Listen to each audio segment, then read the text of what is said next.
우리가 지난주에는 믿음의 희망에 대해서 생각을 해보았습니다. 그 중심에는 아브라함과 갈렙이 있었습니다. 이 두 사람의 그 믿음은 로마서 8장 13절 상반절에 있는 것처럼 아브라함이 바랄 수 없는 중에 바라고 믿었다, 이걸 강조했습니다. 믿음이 왜 우리에게 소중하냐? 이것은 우리에게 희망을 품게 하기 때문입니다. 절망을 몰아내는 결정적인 힘이 바로 믿음 안에 있기 때문입니다. 아브라함은 25년이 걸려서 이 희망이 이루어졌습니다. 갈렙은 45년이 걸려서 그 희망을 이루었습니다. 거기에 비해서 오늘은 말씀만 믿으면 이렇게 25년, 45년이 걸리는 게 아니라 그 즉석에서 현장에 일어나는 기적을 볼 수가 있습니다. 이 본문의 배경은 2000년 전 이제 마리아의 믿음으로 결혼식장에 참여하는 이야기로 시작되는데 피로연에서 일어난 이야기입니다. 이 피련에 참석한 예수님이 신비한 기적 이야기로 시작하고 있습니다. 바로 포도에서 나온 포도주가 아니라 물로 만드는 포도주 기적 이야기입니다. 우리 하나님의 기적은 때로는 느리게, 때로는 천천히, 그리고 때로는 매우 빠르게 응답하시는 예수님의 은혜를 볼 수가 있습니다. 질병의 치료는 즉시 현장에서 일어났습니다. 그런 기적이 많이 있습니다. 그런데 오늘 특별히 요한복음 2장 1절에서 11절까지의 말씀은 이제 첫 번째 표적, 기적, 이사, 이적 같은 말입니다. 나다나엘을 제자로 삼으시고 1장 마지막 부분에 이틀이 지나고 사흘째 되던 날 갈릴리 가나의 동네에 예수님이 초대를 받아서 친척 결혼식에 참석한 것으로 이야기가 시작됩니다. 이 가나 동네는요, 포도를 주산지로 하는 포도농원이 많은 곳입니다. 그래서 이 어머니가 먼저 이 가나 혼인 잔치집에 초대를 받아서 먼저 가셨고, 예수님은 12 제자도 같이 초청을 받아서 함께 이 결혼식에 참석한 것으로 기록되어 있습니다. 1절에 보면 이렇게 기록합니다. 사흘째 되던 날 갈릴리 가나에 혼회가 있어 예수의 어머니도 거기 계시고, 이 말은 예수님의 어머니 마리아가 먼저 가셨다는 이야기입니다. 그래서 친척집이니까 마리아가 먼저 도착해서 이 집의 잔치 상황이 어떤지 둘러보고 이 사정을 이미 파악하고 있었습니다.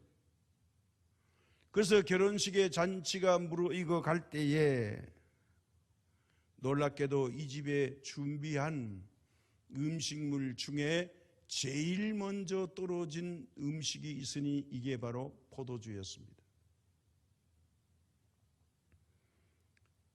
지금도 그렇지만 특히 이스라엘 사람들은요, 손님을 초대합니다. 그 성경 배경 이야기가 많죠. 왜 그러냐?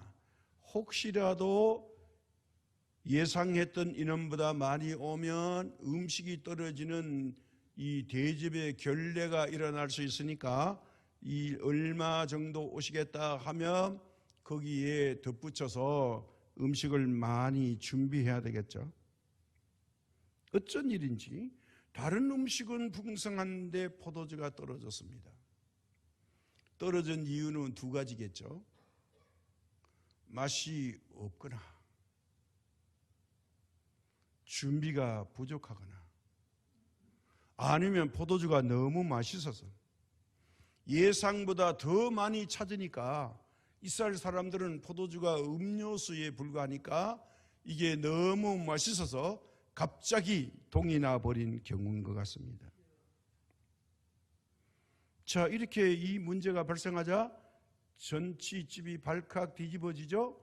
자, 다른 건 다 있는데 이 많이 마셔야 되는 포도주가 떨어졌다. 이걸 이제 이 사정을 안 어머니 마리아가 3절에 예수님에게 이렇게 제안을 합니다. 포도주가 떨어진지라 예수의 어머니가 예수에게 이르되 저들에게 포도주가 없다 하니. 이 집에 지금 포도주가 떨어졌대요. 자, 이것은 예수님이 준비할 것도 아니죠. 예수님도 손님으로 초대받은 거예요. 예수님의 대답이 4절에 나옵니다. 예수께서 이르시되 여자여 나와 무슨 상관이 있나이까? 내 때가 아직 이르지 아니하였나이다. 어머니가 아닙니다. 여자요.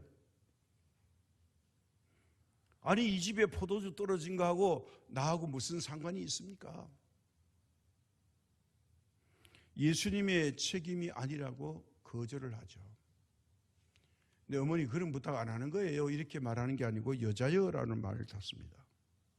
여기에 많은 오해가 있습니다. 주석가들이 여자여가 뭐야 어머니 보고.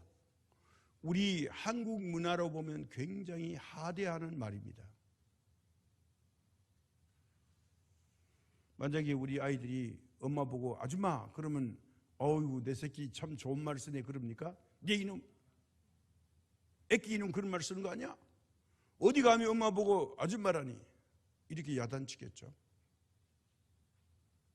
그러나 이스라엘 문화에서는 여자애라는 단어는 존칭어입니다. 신분이 좀 귀한 분에게 여자여라는 단어를 씁니다. 그래서 우리말로 하면 좀 신분이 높으신 분, 요즘 뭐 보니까 뭐 대통령 후보 부인 보고 사모님 하대요. 이 사모님이란 말을 높여 쓰는 말과 같습니다.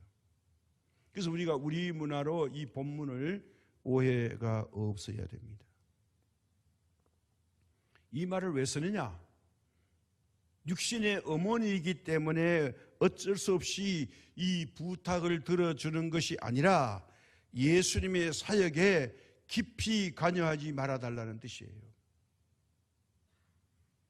다시 말하면 예수님이 하나님의 일을 하는데 관여해서 방해가 되지 않게끔 해달라는 부탁입니다. 사실 우리가 이 세상을 살아가는 데 있어서 현실적으로 가로막히는 일이 많이 있습니다. 이런 일이 일어나면 우리는 당황해하고 난감해합니다.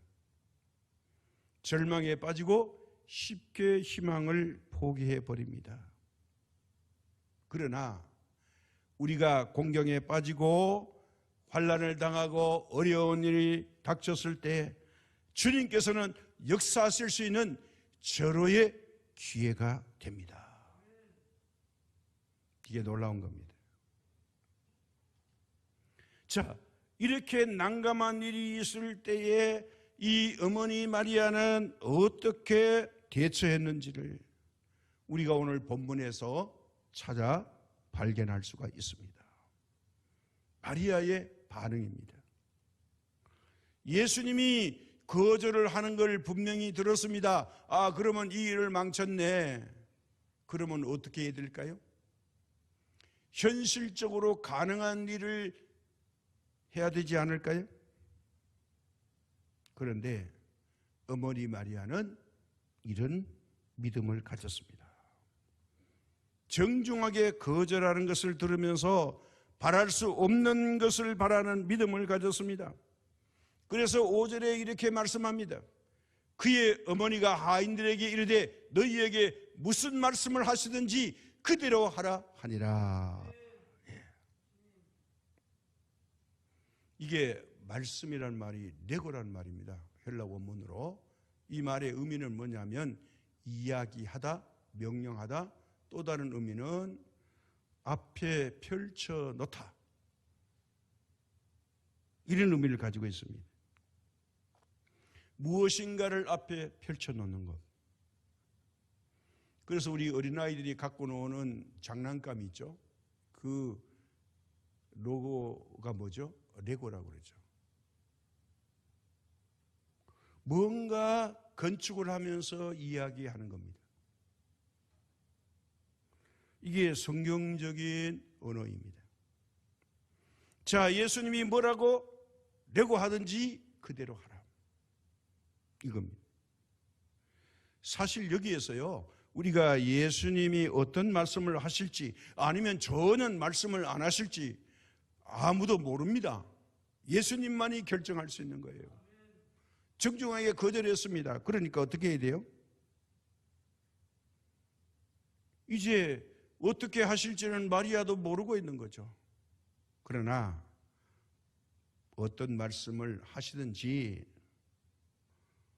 당신들은 따지지도 묻지도 말고 말씀대로만 순종해 주세요. 이게 마리아의 믿음이었어요.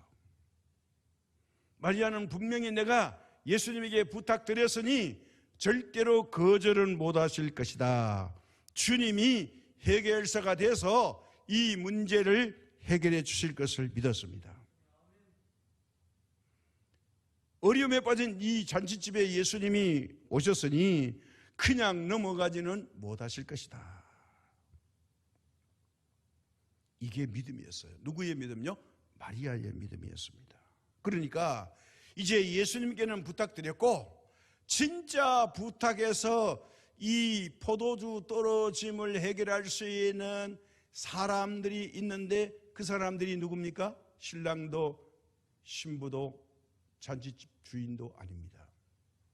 이 집에 있는 하인들입니다. 이 하인들에게 꼭 하나 심어줄 게 있습니다. 뭐냐? 거절할 수 없는 그 믿음을 갖게 하는 겁니다. 예수님보다는 마리아가 이 하인들과 더 친숙하겠죠. 예수님보다는 아마 이 집에 더 많이 방문했을 테니까요. 친척광이니까. 그러니까 마리아의 말에 신뢰가 있는 거죠. 무슨 말씀을 하시든지 자신들의 주관적인 판단이나 의견을 개입시키지 말고 말씀대로만 하시면 된다는 거예요. 우리 하인들은 말씀을 하신 대로만 해주세요. 이 부탁입니다.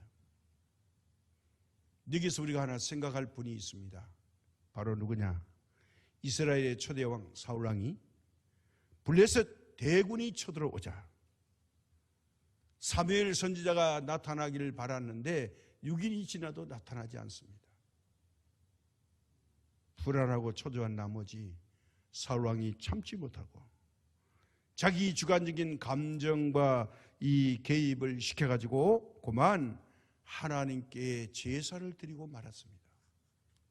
왕은 제사를 집례하면 안 됩니다. 제사장이나 선지자가 할 수 있는 겁니다. 하나님께 큰 죄를 짓고 말았습니다. 여기에 가장 적합한 말씀이 사무엘상 15장 22절에 이렇게 말합니다. 사무엘 이래 여호와께서 번제와 다른 제사를 그의 목소리를 청종하는 것을 좋아하심같이 좋아하시겠나이까? 순종이 제사보다 낫고 듣는 것이 순양의 기름보다 나으니. 왜 왕의 주관적인 감정을 여기다 개입시켜가지고 제사를 드려버렸냐 이 말이에요. 말씀의 순종은 결과를 완전하게 바꿔 놓을 수 있습니다. 이 잘못된 개입으로 인해서 사울 왕의 왕위가 빼앗기고 정말 훌륭한 아들 요나단과 함께 전쟁터에 나가서 비참한 결과를 맞으면서 부자가 하루아침에 목숨을 잃고 말았습니다. 말씀의 순종은요, 기적과 표적과 기사와 이적을 일으킵니다. 아무것도 아닌 게 아닙니다. 놀라운 일은 순종에서 시작됩니다. 자, 본문으로 돌아와서, 자, 이 상황에서 사람들은 포도주의 주산지니까 집집마다 포도주를 많이 담궈 놓았을 겁니다. 차고 넘치는 게 포도주입니다. 그러니 가까운 집에 가서, 아니 친척집에 가서 손쉽게 포도주 좀 빌려주세요. 잔치집에 지금 포도주가 다 떨어졌어요. 그러니까 잔치 끝나고 갚아드릴게요. 얼마든지 빌려주겠죠. 아니면 이제 누구 집에 포도주가 맛있으니까 그 집에 가서 돈을 주고 사오게 되면 되니까 깜짝같이 해결할 수 있습니다. 조금만 기다려주세요. 포도주를 곧 공급해 드리겠습니다. 얼마든지 사람들에게 이게 눈치 못 채게 할 수가 있습니다. 이게 현실적으로 훨씬 합리적인 일입니다. 그런데 마리아는 그렇게 하지 않았습니다. 이제부터 그럴 필요 없다는 거예요. 당신들 그렇게 집 밖을 나가지 말고 오늘 이 집안에서, 자, 예수님을 통해서 순종하면 놀라운 일이 일어날 겁니다. 이거예요. 그래서 예수님의 무슨 말씀을 하시든지 그대로 순종해 달라는 부탁입니다. 무슨 말씀을 하든지 그대로 하라. 예수님이 거절하지 못하실 걸 이미 마리아는 알고 있었습니다. 이때 예수님께서는 그 집에 있는 정결 예식으로 사용하는 항아리 6개를 발견합니다. 이 항아리는 돌 항아리였다고 기록하고 있습니다. 이제 이 항아리는요, 한 개의 항아리로 우리의 그 부피단으로 질량으로 말하면 한 항아리에 약 100리터의 불이 들어갈 수 있는 그런 항아리입니다. 그러면 6개면 얼마입니까? 600리터의 물이 담기는 항아리입니다. 7절에 보니까 이렇게 기록되어 있습니다. 예수께서 그들에게 이르시되 항아리에 물을 채우라 하신즉 아기까지 채우니, 이렇게 되어 있습니다. 이 마리아가 부탁을 했는데 예수님이 드디어 마리아의 말씀에 이어서 시간이 얼마나 지났다는 말이 없는데 예수님의 입에서 무슨 말씀을 하든지 그대로 하라고 했는데 예수님이 드디어 말씀합니다. 하인들에게 뭐라고 말하느냐? 항아리에 물을 채우라, 이렇게 말합니다. 근데 뭐 몇 개를 채우라, 어디까지 채우라 이런 말이 없어요. 근데 성경이 말하고 있어요. 이 항아리 하나에 물통으로 2-3통 드는 항아리다, 이렇게 말해요. 그래서 얼마까지 채우라는 말씀을 안 하는데 하인들은 이제 무슨 말씀을 하든지 순종하라는 말에 이 하인들의 믿음이 큰 걸 볼 수 있어요. 어디까지 채울까요? 얼마나 채울까요? 몇 개를 채워야 합니까? 물어보지 말라고 그랬죠. 안 물어봐요. 어떻게 하느냐? 이 하인들이 자발적으로 물을 떠오더니 한 항아리에 가득 채웠습니다. 어디까지요? 아기까지.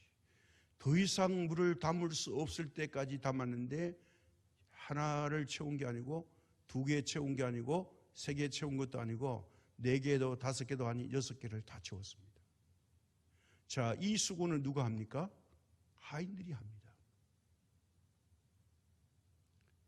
이거 어떻게 될지 모르는데 하인들은 일하기를 싫어하면요, 게으르면 하나만 하자. 뭐 하나 하든지 둘 하든지 말씀을 안 했으니까. 절반은 해야지 3개만 채우자. 뭐 그렇게 할 수도 있죠. 뭐 한 항아리에 3개씩 들어가면 힘드니까 하나는 너무하고 2통만 채우자. 그래서 하나만 할 수가 있죠. 그런데 하인들이 놀랍게도 3통씩 6항아리에 가득히 채웠습니다. 그럼 결국은 뭐예요? 18번을 물을 떠와서 담았다는 거예요. 찰랑찰랑 채웠습니다. 이게 하인들의 믿음이에요. 하인들이 아기까지 채우라는 말도 안 하고 몇 항아리라는 말씀을 안 했는데 이 사람들은 기쁜 마음으로 자기들의 몸뚱아리는 힘들지만 할 수 있는 최선의 일을 다했습니다. 지켜만 보시던 예수님이 말씀하십니다. 이제는 연회장에게 떠다주라. 사실이죠. 우리가 포도주가 되려면 어떻게 합니까? 1년의 시간이 필요하죠. 포도주가 되려면 포도가 무르익어서 이제 포도를 수확해서 포도주 즙 틀에 넣어서 이제 이걸 짓눌려 가지고 즙을 내서 포도주가 됩니다. 적어도 포도주가 되려면 1년의 시간이 필요한데 예수님은 단시간에 포도주를 만들어 버렸습니다. 드디어 기적이 일어났습니다. 기적은 어디에서 일어났나요? 항아리 속에서 기적이 일어났습니다. 분명코 물을 떠서 항아리에 부을 때까지는 물이었습니다. 그런데 항아리에 담기는 순간에 물이 변하여 포도주가 되었습니다. 최고의 극상품의 포도주로 변했습니다. 물은 물뿐이지 포도주가 될 수가 없습니다. H2O는 그대로 H2O예요. 알코올 성분을 이제 낼 수가 없는 겁니다. 이런 경우는 한 번도 없습니다.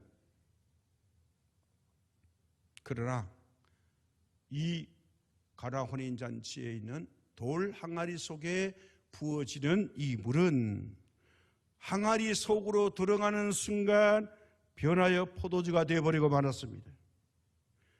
말씀에 순종하니 항아리가 변해서 포도주가 된 게 아니라 물이 변하여 항아리 속에서 변화가 일어나고 마는 겁니다. 기적이 일어나는 것은 장소나 공간이 정해진 게 아니라 순종만 하면 순식간에 그런 것과 관계없이 기적이 일어나 버리는 것입니다.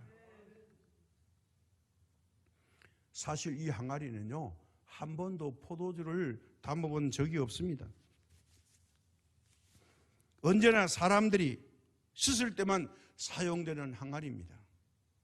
쓸모없는 버려지는 물이 담긴 그런 항아리뿐이었습니다. 그러나 주님이 말씀해서 담으라 했더니 지금은 전혀 다릅니다. 귀하디 귀한 포도주가 담긴 그릇으로 변해버렸습니다. 이제는 주님께서 귀하게 쓰신 값진 음료수로 변화되고 말았습니다.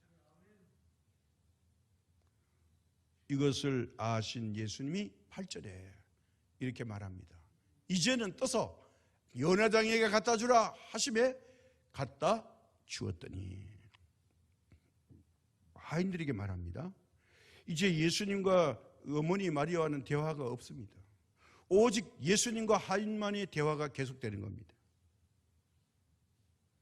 이제는 저 항아리에 가서 떠다 주라. 뭐라고 말했어요? 물을 떠다 주라 그랬어요? 아니죠. 연회장에게 갖다 주라. 이미 물이 항아리에 담기는 순간부터 포도주로 변하게 된 것을 예수님은 알고 있는 거예요. 그리고 뭐예요? 포도주를 갖다 주라 안 해도 이제 그 떠서 갖다 주라. 예수님께 판단을 하고 계신 거죠.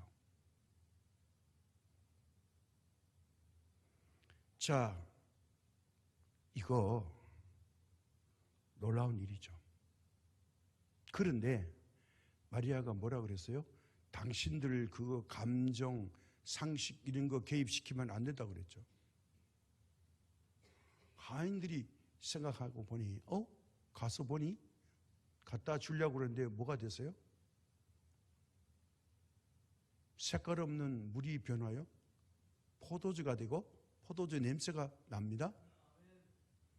자, 그러면 어떻게 될까요? 야야야, 갖다 주기 전에 우리 맛이나 봐야지. 이거 진짜 포도주 맞아? 이거 포도주 될 수 있을까? 의심이 일어나지 않겠어요? 분명히 방금 전에 물떠가 와서 물이었는데 지금 다시 가서 갖다 주라 해서 가보니 포도주가 됐네? 그럼 우리가 간을 좀 보고 가야지. 괜히 이거 연회장한테 갔다가 식퉁맞게 야단 맞을 필요가 있나? 그런 의심이 들면요, 조금이라도 맛보지 않을까요? 하인들은 이런 행동을 하지 않았어요. 그냥 조금 떠서 연회장에게 갖다 줍니다.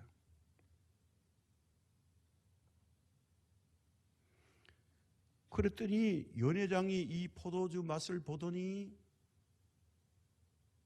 갑자기 부모님을 부르는 게 아니라 신랑을 불러서 이렇게 칭찬합니다. 10절에 사람마다 먼저 좋은 포도주를 내고 취한 후에는 낮은 것을 내거늘 그대는 지금까지 좋은 포도주를 두었도다 하니라.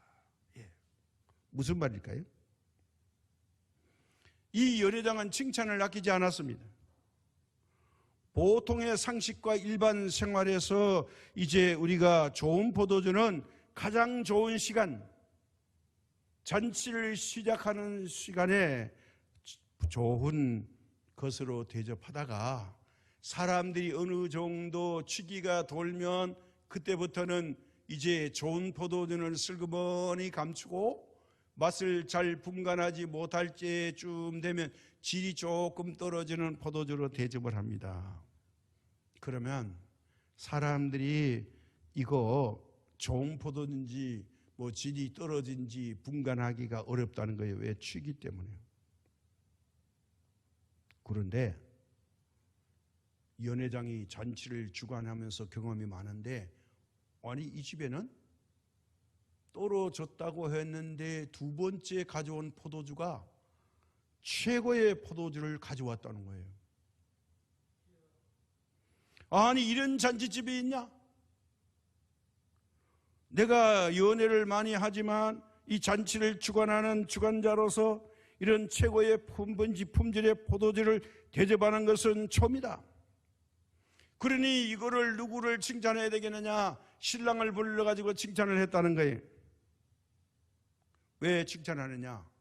이 포도주가 이 연회장은 어디서 어떻게 왔는지를 모르니까 칭찬할 대상은 바로 예수님이신데, 예수님을 모르니까, 원인과 결과를 모르니까 이제 이 집의 대표성을 가진 오늘의 주인공 신랑을 불러가지고 칭찬을 아끼지 않았습니다. 그래서 9절에 말합니다. 이 포도주가 어떻게 어디서 왔는지를 모르니 칭찬은 신랑에게 밖에 할 수 없습니다.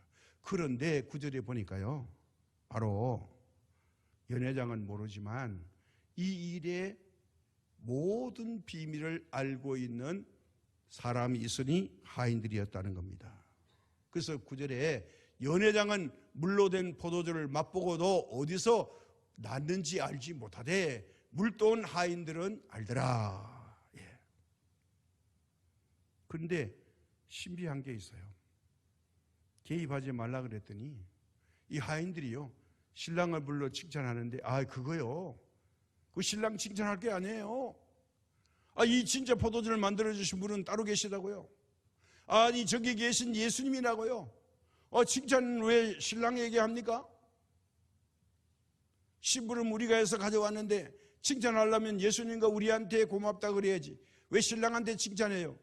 그렇게 칭찬하지도 않았어요. 왜요? 말하지 말라고 그랬으니까요.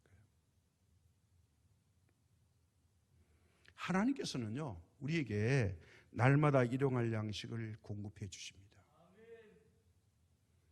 이스라엘 백성들이 광야에 도착해서 사막이니까 먹을 음식이 없잖아요. 그런데 아침마다 아침 이슬과 함께 만나를 내려주셨습니다. 고기가 먹고 싶다고 아우성칠 때는 메추라기 떼를 하나님이 보내주셔서 입에서 고기가 냄새가 나도록 먹여주셨습니다. 갈증이 난다고 원망할 때는 바위에서 물이 솟아나게 했습니다. 홍해바다를 만났을 때는 홍해를 갈라내셨습니다. 하나님의 기적은 날마다 일어납니다. 오늘 저와 여러분이 큰 불편함이 없이 여기까지 살아온 것도 하나님의 은혜입니다. 그런데 우리는 그 하나님의 은혜를 까먹고 있습니다. 느헤미야 8장 10절에 이런 말씀이 있습니다.